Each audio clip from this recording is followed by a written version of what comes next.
Assalamualaikum warahmatullahi wabarakatuh. Kami dari kelompok 5 yang beranggotakan pertama Iqbal Haji Syaputra, Vita Faila Sufa Kusumadea, Sekar Harum, Eri Ratna Dewi, Muhammad Ridwan Fatoni, Sri Mulyani Dewi Ayati, dan Muhammad Abdurrahim.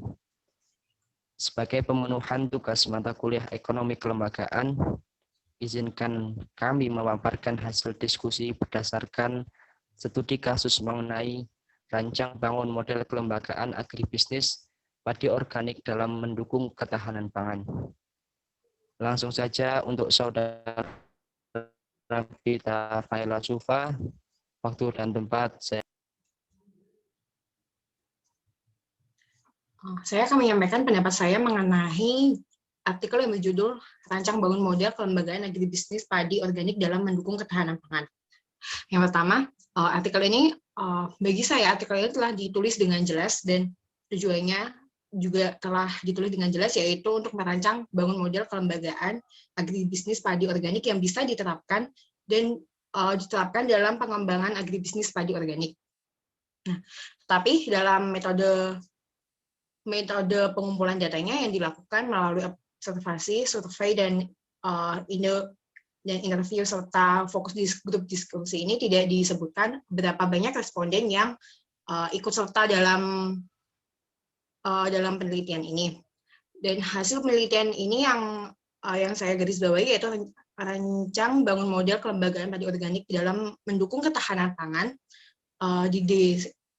didesain dengan mengacu pada sistem agribisnis yang meliputi satu, subsistem agribisnis hulu, yang kedua subsistem usaha tani, yang ketiga subsistem hilir, dan yang keempat subsistem penunjang, yang terakhir subsistem pemasaran yang telah dijelaskan dengan jelas dalam artikel. Pendapat yang lainnya akan disampaikan oleh anggota kelompok yang lain.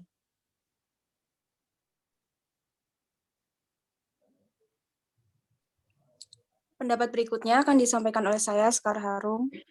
Jadi dalam artikel ini disebutkan bahwa pengertian dari ketahanan pangan itu didefinisikan sebagai kondisi terpenuhinya pangan bagi rumah tangga yang tercermin dari tersedianya pangan yang cukup. Sisi ketersediaan menurut Nainggolan 2005 berarti tersedianya pangan yang cukup bagi seluruh penduduk dalam jumlah, mutu, keamanan, dan keterjangkauan.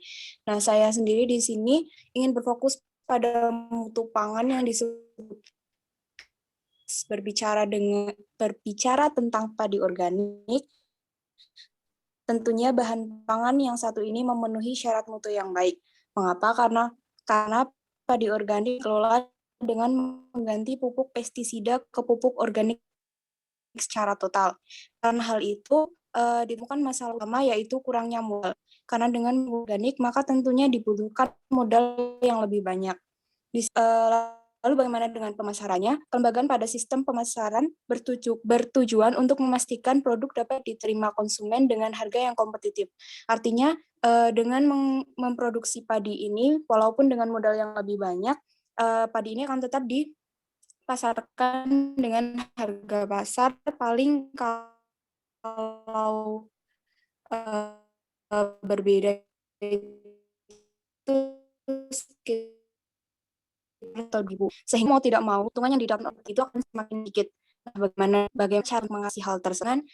Membuka kesadaran masyarakat tentang bagaimana manfaat dari padi organik ini. Jadi kalau masyarakat sudah sadar akan manfaat dari padi organik ini, maka penjualan akan meningkat hingga petani produksi dengan luas dan pendapat berikutnya.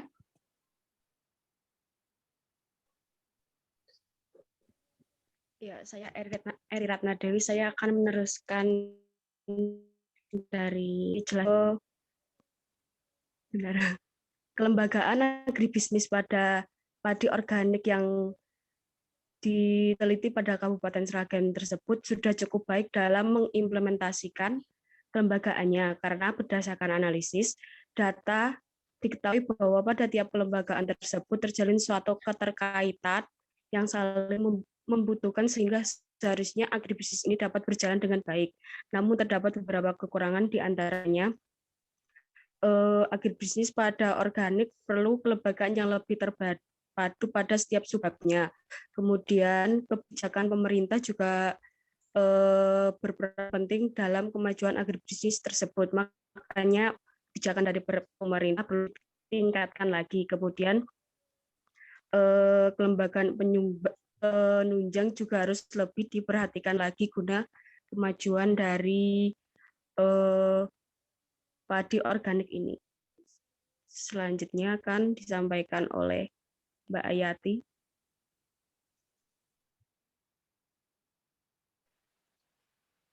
Saya akan melanjutkan komentar dari Mbak Eri Ratnadewi.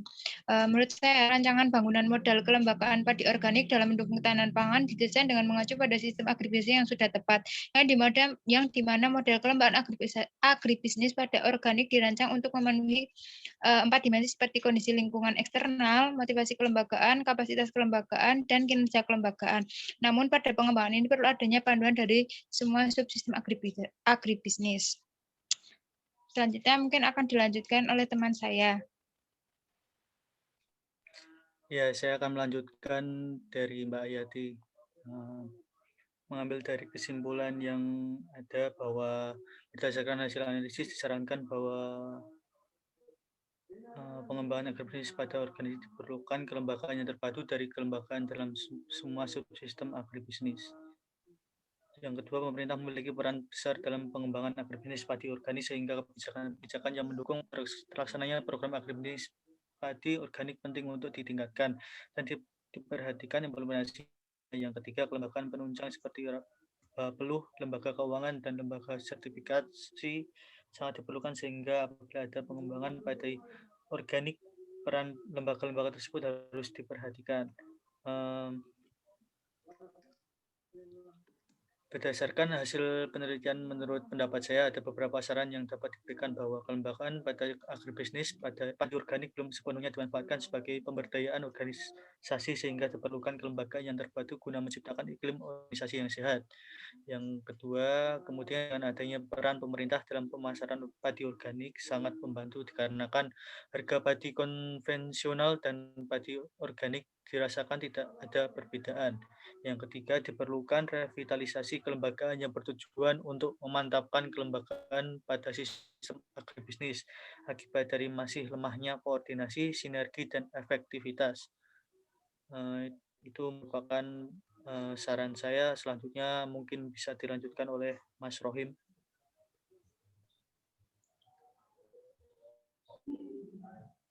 Oke, saya akan melanjutkan argumentasi dari teman saya.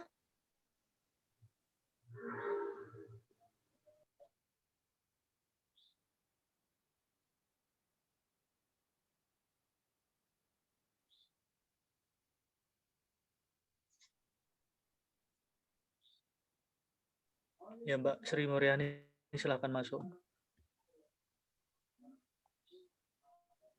Oh iya, kalau menurut saya, benar adanya ketersediaan pangan secara nasional cukup, sehingga tren keamanan pangan menjadi isu sensitif dalam industri pangan dan berimbas pada perkembangan pangan organik. Analisis kelembagaan dalam bidang pertanian itu sendiri merupakan analisis yang ditujukan untuk memperoleh deskripsi mengenai suatu fenomenal sosial ekonomi pertanian yang berkaitan dengan hubungan antara dua atau lebih pelaku interaksi sosial ekonomi, mencakup dinamika aturan yang berlaku dan disepakati bersama oleh para pelaku interaksi yang terjadi. Jika dilihat dari metode penelitian yang dilakukan di Sragen ini, saya bilang cukup bagus karena mempunyai komitmen terhadap pengembangan padi organik melalui data-data sekunder. Metode yang dipakai juga cukup tepat dalam konteksnya, yaitu pengambilan data dan profil kelembagaan diperoleh melalui wawancara mendalam dan observasi lapang. Sedangkan pengumpulan data yang diperoleh dari informasi model kelembagaan dan pola hubungan kelembagaan dilakukan melalui focus group discussion atau FGD, sehingga materi yang akan disajikan nantinya lebih informatif. Pada paparan hasil pembahasan, Materi yang disampaikan cukup mudah untuk dipahami. Runtut diplotkan berbagai analisis, mulai dari analisis sistem agribisnis padi organik, analisis kelembagaan agribisnis padi organik, sampai pada model kelembagaannya. Namun, menurut saya pada bagian hasil analisis ini, saya ingin menyampaikan bahwa pemerintah daerah itu sebenarnya memiliki peran besar dalam pengembangan agribisnis padi organik. Sehingga langkah baiknya, jika kebijakan-kebijakan yang mendukung terlaksananya program agribisnis padi organik itu ditingkatkan dan diperhatikan implementasinya, supaya rancangan bangun model kelembagaan agribisnis padi organik dalam mendukung ketahanan pangan ini bisa berjalan dengan lancar. Lanjut. Oke, selanjutnya saya akan menambahkan mungkin sedikit saja argumentasi dari teman-teman saya mengenai rancang bangun model kelembagaan agribisnis pada padi organik dalam mendukung ketahanan pangan. Di sini saya setuju dengan beberapa kutipan yang diulas oleh peneliti, di mana salah satu kutipan yang diulas peneliti yaitu aspek kelembagaan merupakan syarat pokok agar struktur pertanian pedesaan itu menjadi maju. Seperti contoh Saleh dan teman-temannya pada tahun 2007, mereka mengatakan bahwa kelembagaan itu suatu faktor yang penting dalam mengatur hubungan antara individu dan penguasaan faktor produksi yang langka. Hal itu menjadi berarti bahwa kelembagaan itu memiliki suatu peran yang strategis di mata masyarakat tersendiri gitu ya. Terus namun menurut Suparti tahun 2001 aspek kelembagaan baik kelembagaan formal maupun kelembagaan non formal itu malah justru sebaliknya, yaitu berdampak negatif atau menonjol menghambat jalannya pembangunan pertanian di negara contoh negara berkembang kayak Indonesia. Jadi seakan-akan tuh ada dua blok, antara yang positif antara yang dan negatif. Jadi kayak seakan dilema gitu. Hal ini ditengarai karena banyaknya kelembagaan yang belum optimal yang ada dalam negara-negara berkembang termasuk contohnya Indonesia. Untuk selanjutnya itu jurnal. Menurut saya dijelaskan dalam jurnal ini tuh sudah cukup spesifik, seperti contoh pada penjelasan analisis kelembagaan pada organik yang meliputi substruktur organisasi, terus komunitas, terus sampai ke model kelembagaan agribisnis padi organik. Namun di sini saya menggarisbawahi pada tidak menemukan spesifikasi mengenai kebijakan organik secara lebih lengkap. Meskipun demikian, kebijakan dari pemerintah daerah yang menyangkut budidaya, penyuluhan, pemasaran, serta sertifikasi, saya rasa telah melengkapi bagaimana kebijakan yang ada dalam pertanian di wilayah tersebut. Gitu. Terima kasih. Saya lanjutkan ke Iqbal. Terima kasih teman-teman. Dapat disimpulkan bahwasanya rancang bangun model kelembagaan agribisnis padi organik dalam mendukung ketahanan pangan desain dengan mengacu pada sistem agribisnis yang meliputi pertama subsistem agribisnis hulu, kedua subsistem usaha tani, ketiga subsistem hilir, dan keempat subsistem pemasaran. Kelembagaan agribisnis dirancang untuk memenuhi 4 dimensi, yaitu kondisi lingkungan eksternal, motivasi kelembagaan, kapasitas kelembagaan, serta kinerja kelembagaan. Kelembagaan yang terbentuk juga ditinjau dari 3 ciri utama, yaitu batas yurisdiksi, hak dan kewajiban, aturan representasi, sehingga efektivitas dan keberlanjutan kelembagaan dapat terjamin. Berdasarkan analisa, perlu beberapa peningkatan, antara lain pertama pengembangan agribisnis pada organik diperlukan kelembagaan yang terpadu, kedua memiliki peran besar dalam pengembangan bisnis padi organik sehingga kebijakan yang mendukung program terlaksana program penting tersebut untuk ditingkatkan dan diperhatikan implementasinya. Yang ketiga, peranan lembaga-lembaga penunjang seperti Bapelu, lembaga keuangan, dan lembaga sertifikasi sangat diperlukan.